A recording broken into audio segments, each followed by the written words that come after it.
Merci beaucoup. Merci beaucoup aussi à Patrick Boucheron et à Jean-Baptiste Desan pour l'invitation. Et aujourd'hui, je vous parlerai d'un sujet qui est très débattu dans l'historiographie italienne.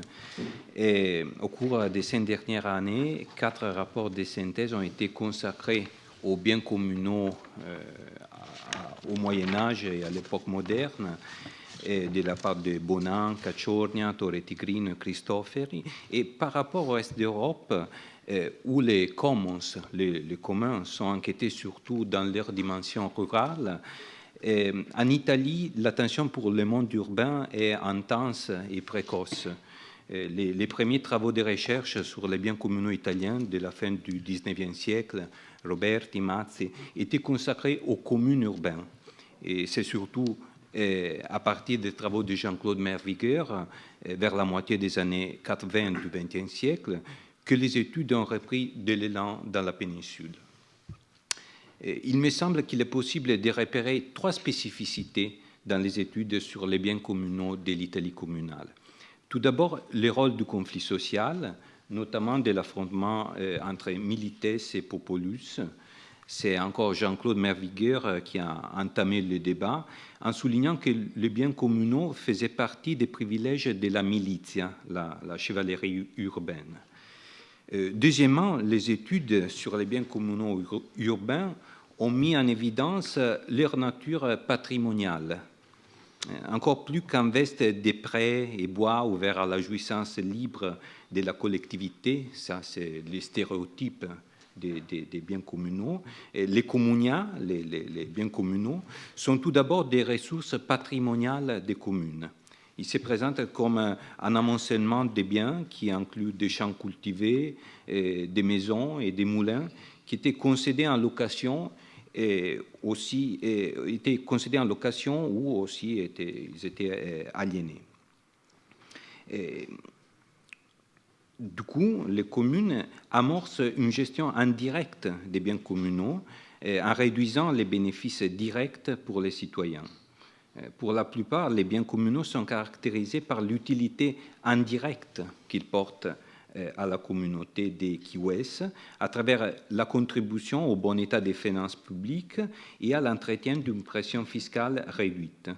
Et ce point me semble remarquable, étant donné qu'il est en mesure de nuancer la tendance de l'historiographie européenne sur les commons à ne considérer que les biens intéressés par une jouissance collective, alors que les communes médiévaux et modernes étaient autre chose. Je veux dire que l'historiographie, surtout du nord de l'Europe, a adopté une catégorie de biens communaux empruntés par la théorie économique et juridique, mais qui n'existait pas dans la réalité. Dans la réalité, il y a des biens qui étaient concédés en location et qui n'étaient pas intéressés par une jouissance collective directe de la part de la communauté.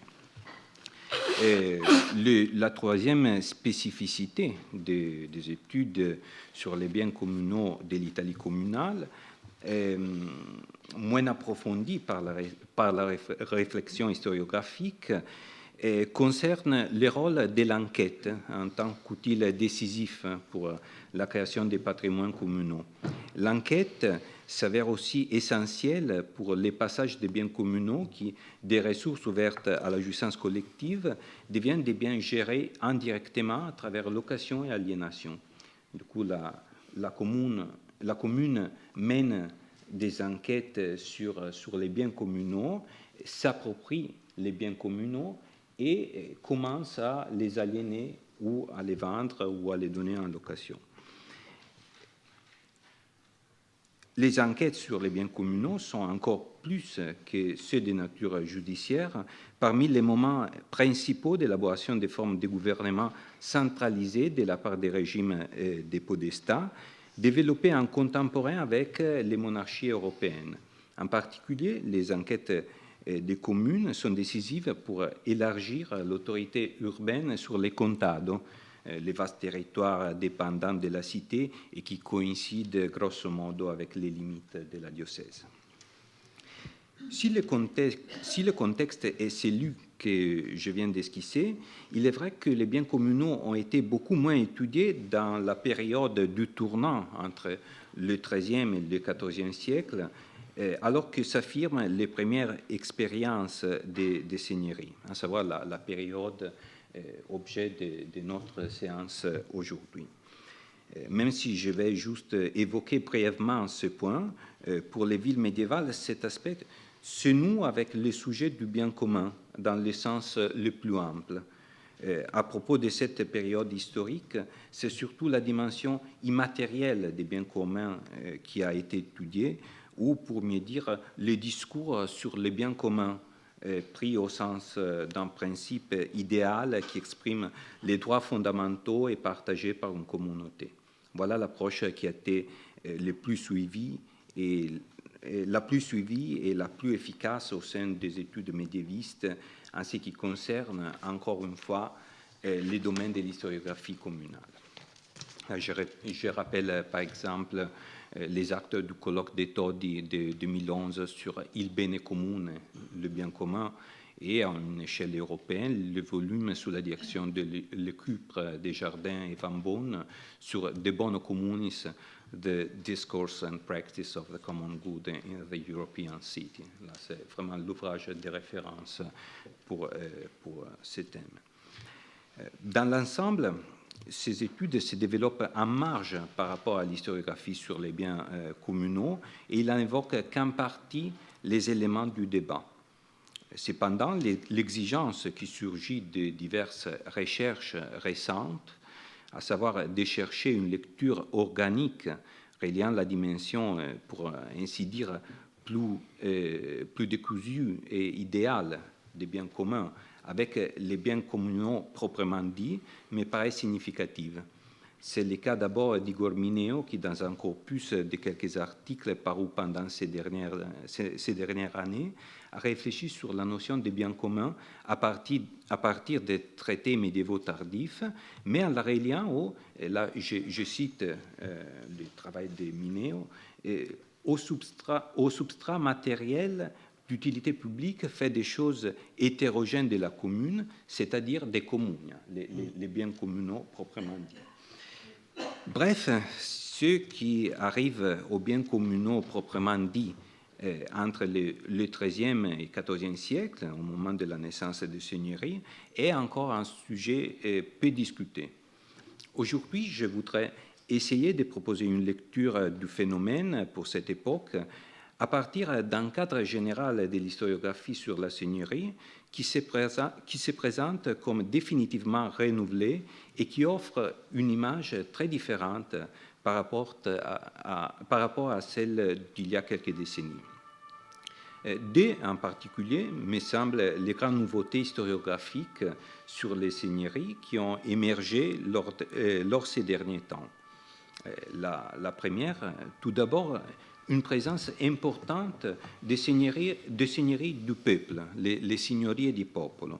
Avec cette expression, je me réfère aux seigneuries qui naissent en continuité avec les communes populaires et qui représentent leurs idéaux politiques et qui respectent leur structure constitutionnelle.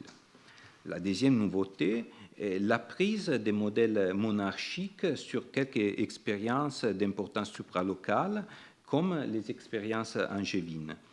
Même ce type de seigneurie doit cependant être évalué sans schématisme préconçu. Les seigneuries angevines sont capables de résumer efficacement, notamment sous le règne de Robert d'Anjou, l'introduction de nouvelles formes de gouvernement monarchique avec quand même la sauvegarde des institutions de la commune du peuple. Comment interpréter alors les biens communaux qui, au tournant du commune à la seigneurie, constituent l'un des contenus de la politique de la cité, un champ de confrontation et de conflits pour les forces politiques et sociales qui y opèrent. Pour répondre à cette question, je voudrais essayer d'esquisser 4 lignes de recherche autour du thème continuité-discontinuité de la conception des biens communaux entre la commune du peuple et la seigneurie. La première, les biens communaux comme un élément de conflit entre les seigneurs et le peuple. Les premiers ont tendance à dissiper le patrimoine collectif. Les seconds revendiquent plutôt les biens communaux en tant que facteur identitaire des politiques populaires. J'examinerai le cas des politiques de quelques villes après la fin de la seigneurie. Treviso et Vicence, après la chute de Zellino et Alberico da Romano, et celui de Parme à la fin de la seigneurie de Giberto da Correggio. En Vénétie, le temps de la reconstitution du patrimoine public appauvri par la seigneurie est l'un des manifestes politiques des communes populaires renouvelées à la fin de la domination de Zellino et Alberico da Romano, qui s'associe à la confiscation des propriétés da Romano. À Vicence, en 1259, au lendemain de la chute du perfide Zellino, tel que le définissent les statuts compilés dans ces années, la commune initie une série d'enquêtes sur la propriété municipale qui ont conduit en 1262 à la rédaction d'un volume monumental, le Registrum Possessionum Communis Vicenze. À Trévise également, la fin de la seigneurie et la restauration de l'autonomie municipale coïncident avec la revendication des biens communaux, qui devient l'une des initiatives caractérisantes également sur le plan symbolique du nouveau gouvernement. Les statuts compilés en 1260, au lendemain de la chute d'Alberico da Romano, prévoyait que la municipalité devrait s'occuper de la récupération des biens communaux perdus dans le passé. Les statuts rédigés sous la seigneurie de Gerardo da Camino en 1283 à 1284 ont engagé Gerardo lui-même pour s'occuper de l'opération de récupération avec le podestat. Gerardo da Camino est, on pourrait dire, un seigneur du peuple, un seigneur de peuple, un seigneur qui agit en continuité avec la politique de la commune populaire. Avec un statut non modifiable, il était également prévu que les possessions de da Romano fassent l'objet d'une enquête et soient levées par la commune. Finalement, on déclare nulles les ventes des biens communaux effectuées par les da Romano au cours des 15 dernières années. Alors, il me semble qu'en Vénétie, la caractérisation supralocale de la seigneurie de da Romano, avec ses traits régaliennes marqués, il s'agit d'une seigneurie forte, non cachée derrière les institutions de la commune du peuple, exacerbe l'opposition entre seigneurs et communes sur les biens publics. Une dynamique similaire a également lieu à Parme, à la suite de la seigneurie de Giberto da Correggio, qui se présente comme subversive par rapport aux règlements municipaux et d'une orientation favorable aux aristocrates. Le da Correggio, surtout dans les dernières années de sa domination, entre 1315 et 1316, avait accordé des biens communaux à ses amis fidèles, comme Armanino Zavoli. En 1317, la commune de Popolo rénovée, parmi les premières décisions établies, ordonna une législation contre les manias et une enquête enregistrée sur un livre pour déterminer ses droits sur les salines de l'Apennin, qui constituait la section la plus remarquable des biens communaux.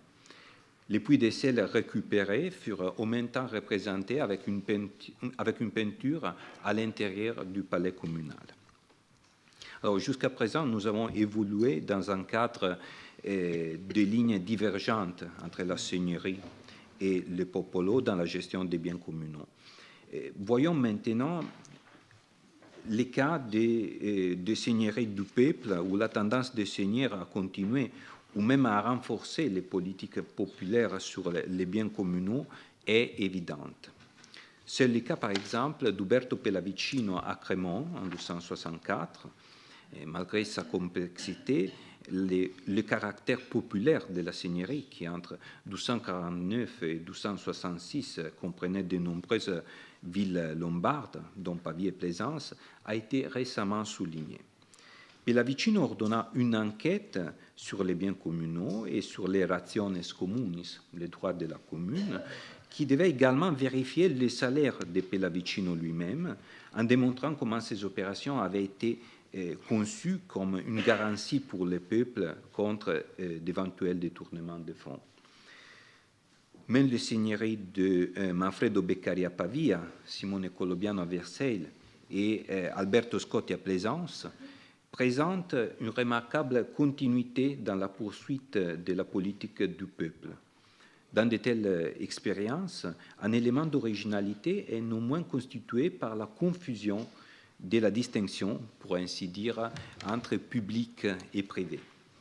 À Pavia-Versailles, en particulier, les seigneurs reçoivent en investiture des châteaux aux limites du contado et de la part de la commune, avec le pacte de les gérer pour la protection du territoire communal.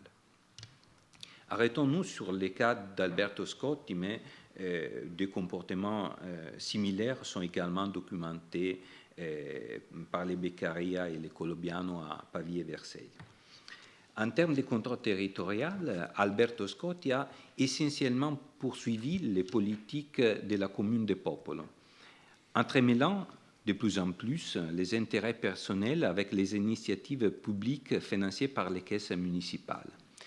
En 1299, Alberto Scotti a été investi par la commune de la localité de Fombio, promettant de récupérer l'endroit et de construire une fortification à ses frais. Cette opération a certainement enrichi le patrimoine du seigneur dans une région où les Scotti possédaient déjà des biens depuis 1290, mais cela s'inscrivait dans le sillon des politiques visant à accroître la disponibilité en honneur et le contrôle des terres déjà chères au popolo.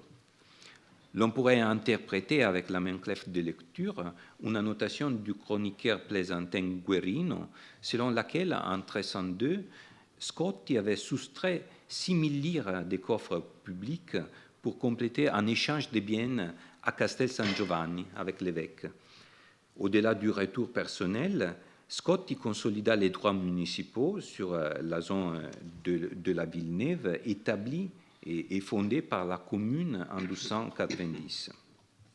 De manière analogue, le renforcement des droits de la famille sur Zavattarello, nous sommes dans la Pennine entre Plaisance et Pavie, acquis par la commune en 1291, puis fusionné dans les biens personnels des Scotti, confirme la difficile définition d'un tournant entre les biens publics et les biens personnels du Seigneur.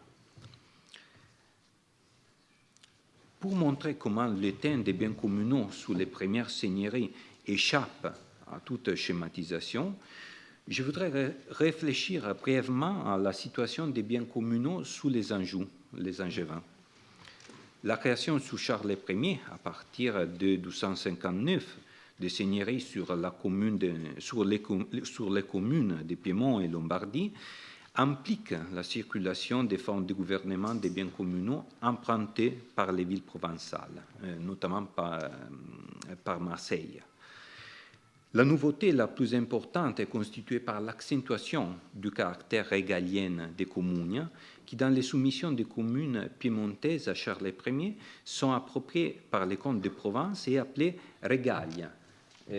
Là, c'est, je crois, parmi les premiers témoignages du mot régalia à l'intérieur de la documentation de Charles Ier de Provence. Et ça, c'est une indication significative sur le développement des institutions princières angevines. Charles Ier concède les communes reçues à travers des concessions à ses fidèles, même s'ils ne sont pas des kiwes. Par exemple, en 1269, les communes d'Alba, les biens communaux d'Alba, sont cédés à des habitants de Coni. Du coup, les seigneuries angevines entament une exploitation des biens communaux qui n'est plus rattachée aux exigences de la ville. Il y a une interruption entre les liens, une interruption du lien entre la communauté, les kiwes et les biens communaux. Ce ne sont plus que des kiwes qui exploitent les biens communaux, mais aussi des personnes qui sont au dehors de la communauté. C'est une tendance domaniale développée plus en général par les seigneuries aux marquées orientation supralocale et régalienne, comme les Anjou et les Daromanes. Toutefois, il ne faut pas lire de manière excessive la fracture avec le passé communal. Surtout avec Robert, au début du XIVe siècle, il y a une reprise de la syntonie avec le mouvement populaire des communes italiennes, qui se constate aussi à l'égard des biens communaux. Centrons l'attention sur les cas d'Alessandria, au Piémont. Les statuts de la ville, modifiés en 1310 par le sénéchal angevin de Lombardie, Riccardo Gambatesa, prévoyaient des enquêtes contre les usurpations des biens communaux. Et en 1337, les capitaines angevins de la cité, c'était un Toulousain, Gauzolanus de Villagranada, ordonna une enquête sur les terrains fluviaux du Tanaro, du fleuve Tanaro, pertinents à la cité. La gestion des communia, des biens communaux, à travers les enquêtes, emblèmes des communes de Popolo, avait du coup été enterrée dans les formes de gouvernement angevin. Enfin, le dernier élément de réflexion que je voudrais proposer concerne l'utilisation des biens communaux par les communes populaires entre le XIIIe et le XIVe siècle pour dessiner une idée collective du paysage. Nous pouvons utiliser comme référence le cas de Massa Marittima, Massa di Maremma, en Toscane, qui, durant les années entre XIIIe et XIVe siècle, était dans l'influence de Sienne. La ville était gouvernée par le collège de Neuf, moulé sur le modèle de l'office homonyme de Sienne. Les statuts de cette époque prévoyaient la bonification des fleuves marécageux de la plaine, et les opérations étaient supervisées par des opérari, des ouvriers de la commune, grâce à l'implication des populations rurales. La commune intervenait directement dans la création des infrastructures liées aux bonifications, des ponts en pierre et des moulins communaux. À Massa Marittima, la supervision, les infrastructures et le but même de l'initiative envisagée au service de la communauté sont collectifs. Si on élargit l'analyse aux bonifications et au défraîchement de la fin du XIIIe siècle dans l'Italie communale entière, les exemples se multiplient. D'une façon très explicite, ces initiatives peuvent rappeler la nécessité, la necessitas, de rendre fertile, reducere ad fertilitatem, les biens communaux pour le bonum comune ou la commune utilitas, l'utilité de la communauté. Cette modalité de gestion des biens publics concerne tout d'abord les communes de Popolo. Comment se pose le seigneur face à cette idée d'usage des biens communaux afin de construire des paysages collectifs? Apparemment, dans l'ensemble, une conception similaire du paysage est moins fréquentée auprès des seigneuries.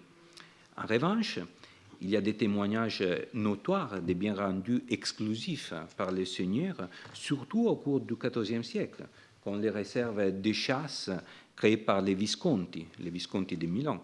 Il s'agit au contraire d'espaces interdits. Ici, la qualité environnementale est protégée par un privilège social qui met en marge les habitants de la communauté. On pourrait dire que la dimension écologique des biens publics est sauvegardée par les seigneurs en excluant la communauté.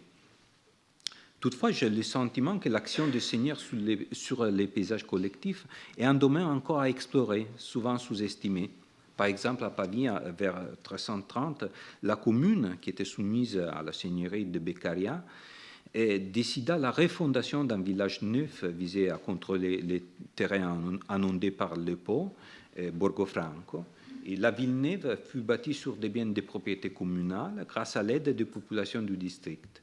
Aussi, à cet égard, les seigneurs agissent ou peuvent agir en continuité avec le gouvernement des peuples et continuer leur politique de construction des paysages collectifs. J'arrive brièvement aux conclusions. Les cas que j'ai présentés montrent la relation étroite entre les politiques sur les biens communaux et la matrice du gouvernement civique. Mais ce n'est pas la forme institutionnelle, la commune ou la seigneurie, qui détermine la politique sur les commons. la continuité ou la discontinuité avec les communes de Popolo, mais plutôt l'orientation politique des régimes. Les seigneuries de Popolo sont évidemment beaucoup plus conservatrices que celles philo-aristocrates. Toutefois, l'analyse met en évidence que le rôle des seigneurs dans la gestion des biens communaux a été largement sous-estimé et que seulement des recherches ponctuelles pourront les restituer convenablement. Je vous remercie pour l'attention.